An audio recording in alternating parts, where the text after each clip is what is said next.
Hello, my dear health seeker. Inga from Health Origins here, and welcome to Cook Along for Weight Loss show. And today we've got an exciting recipe, an autumnal recipe, butternut squash sauce. So this sauce you can have with spaghetti like we're going to be making, or with other pasta, or even gnocchi.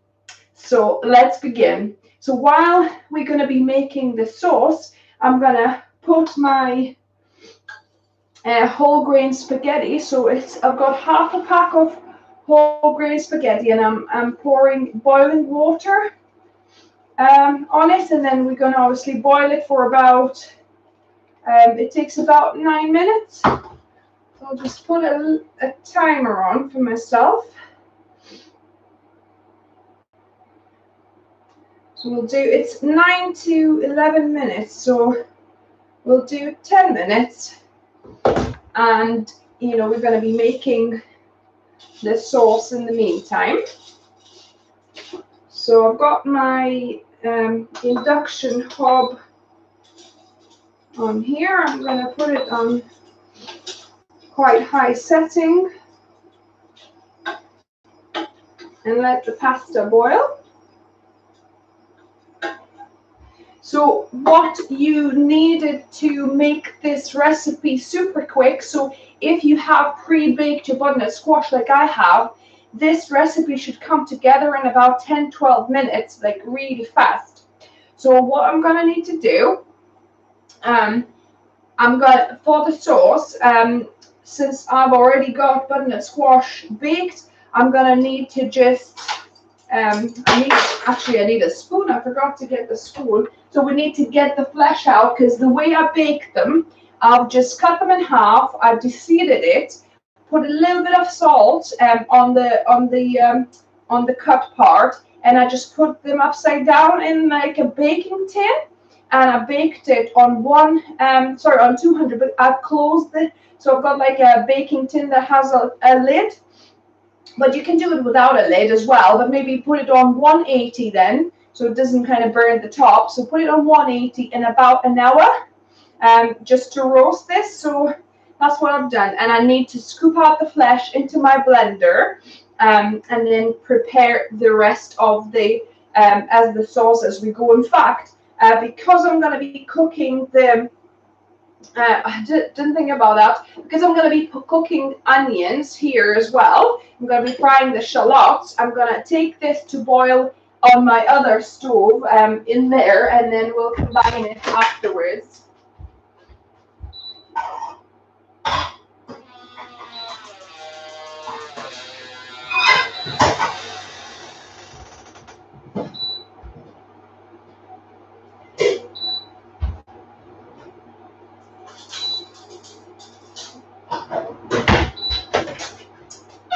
So I've got my frying pan here.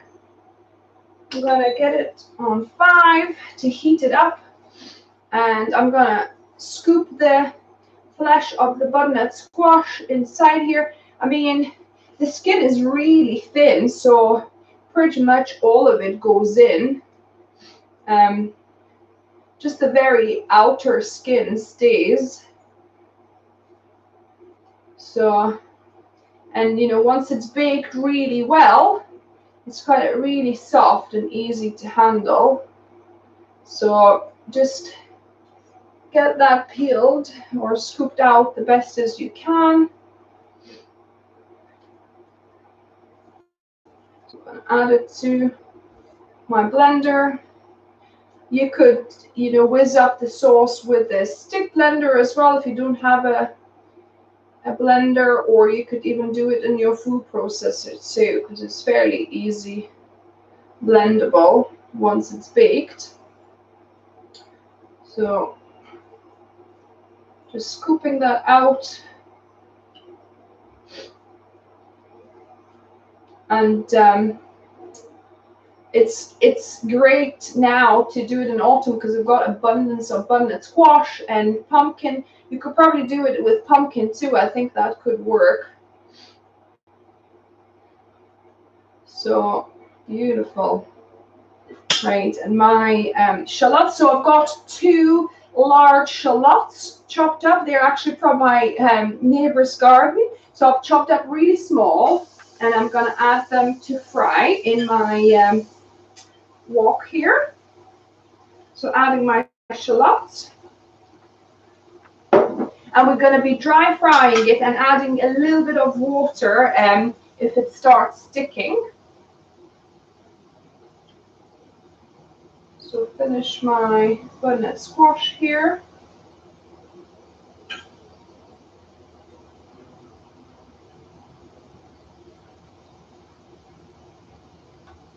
Okay.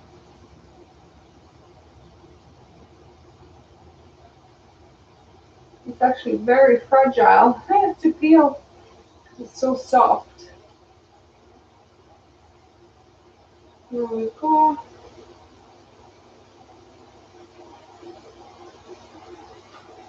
There. So that's the butternut squash done.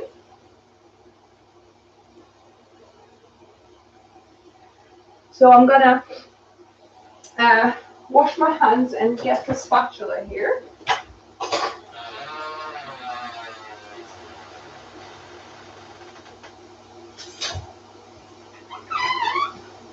So the shallots are frying. I'm gonna reduce it a little bit because we don't want it to burn really.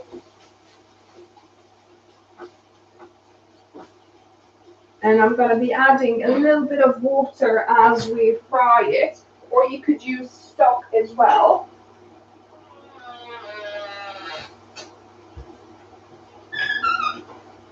So just a couple of tablespoons of water at a time while we cook and caramelize the onions. Shallots, shall I say. So this is a very, very simple recipe. There's not a ton of ingredients. All we have is the baked butternut squash. Then I've got some sage. So this is fresh sage. So about you need about 3 tablespoons. So this recipe, by the way, is from Forks Over Knives cookbook. I really need to make an effort to use more of the cookbooks I've got. And I love Forks Over Knives one because it's oil-free. All the recipes are oil-free, which is I'm all about. So I'm adding the sage in with butternut squash, and we're gonna blend this. And to save your ears from this, I'm gonna do it inside there. And if it gets a little bit too thick, I'll add a little bit of plant milk. So maybe 1/4 of a cup of plant milk, and you can add more depending how dry is your butternut squash. So basically this needs to just blend into a smooth sauce. I'm gonna just add a couple more tablespoons of water, and then actually we're ready to pour the wine in. So this recipe requires 1/4 of a cup of white dry wine, but mine is quite a sweet one. So to balance that out, I'm gonna put a tablespoon of apple cider vinegar in there. But obviously, if you do have dry white wine, just use that. I'm just gonna check if I'm not forgetting anything. Yeah, that's it, guys. It's such a simple recipe. So I'm gonna let this wine to cook off nearly. Well, when it reduces and nearly dries out, then we're gonna be adding this blended up butternut squash and sage mixture. So I'm gonna just go quickly and blend this in the other room and add a little bit of plant milk as well, just to help it blend.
So that's blending away for a few more seconds.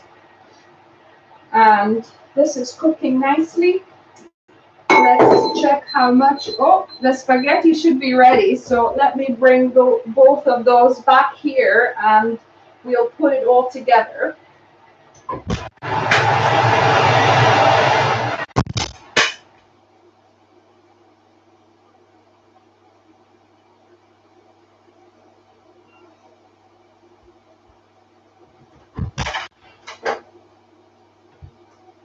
So this is my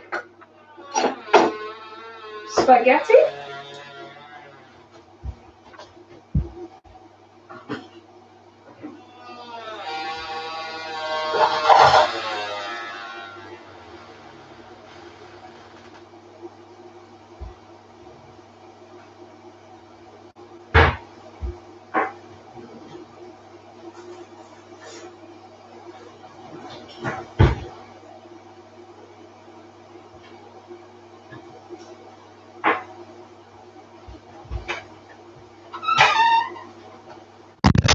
So I'm gonna be, so yeah, so the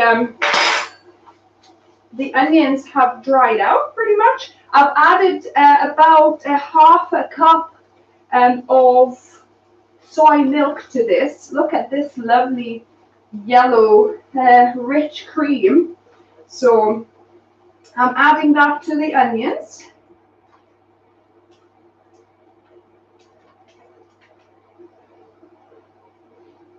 You could add a little bit more plant milk if you like it a little bit runnier, if you like your sauce a little bit runnier.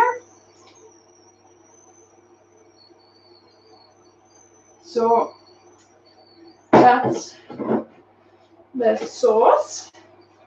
Wow, it's looking super nice and golden.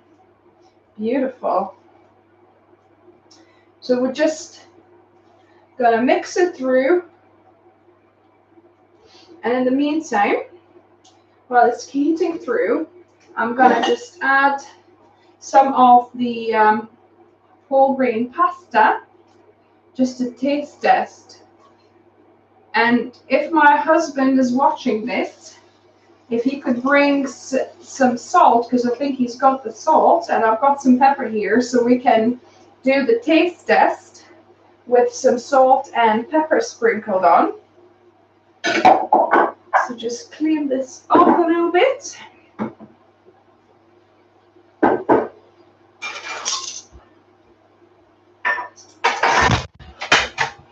You need salt? He was watching, guys. Hello, healthy guys. Welcome, welcome. You're too tall again. You have to come a bit closer. So anyway, so I've got my pasta here. And oh wow, that does look good, doesn't it? Yeah, and it smells nice, the sage. Can you smell that kind of sage smell? Yeah, I know. So I'm gonna add this lovely golden deliciousness here, and then add salt and pepper to your liking. So if you like a lot of salt and pepper, you know, you can add them. Can add more, because obviously we didn't add any salt in the sauce itself, and we're not a pepper lovers, so just a sprinkle on here. And then another thing that you can do, I had it somewhere, I might have left in the other room, a seed sprinkle. And oh, there. So I have this seed sprinkle I make from pumpkin or butternut squash seeds. So I'll link to the recipe above or in the description below. I've already put it down. So yeah, so I'm just gonna sprinkle a little bit of that just over the top. You know, that's optional. It's up to you. And you need a fork, by the way. Didn't get me a fork. What do you think? So that is it. So this is as quick as, you know, this comes together. Once you have your butternut squash baked, then this is pretty quick. Yeah. So let's give it a little taste test. We really need a spoon as well to do it like proper Italians do, you know, on the spoon and then roll it up. Yeah, we're just going to have to do the best we can, I think. Yeah, just here we go. It's pretty hot, by the way.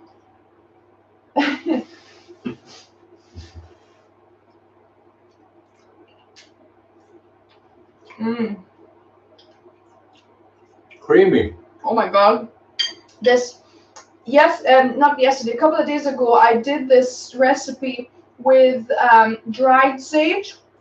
And it actually had a slightly different taste. This is delicious, isn't it? Yeah, it's really good. It's very smooth. Yes, so and creamy. you do get the sage coming through a little bit. Wow, it's amazing how creamy this sauce is without actually any fat added. There's no fats at all. Definitely. That's pretty good, isn't it? I think the seed sprinkle actually brings a bit to the table as well. Texture, a little bit of texture, isn't it? So yeah. So try this and let me know what you think. Give me a thumbs up if you like this recipe. And I promise I'm going to be cooking more of Forks Over Knives recipes for you, either on the show or on my videos, guys. So I release a video every Wednesday. If you're new here, welcome, and consider subscribing for more videos and cook-alongs on Sunday just like this, where you can see my husband enjoying my fruits of my labors. And remember, guys, food is fuel. So be mindful of what you put in your body. Until next time, guys. Bye.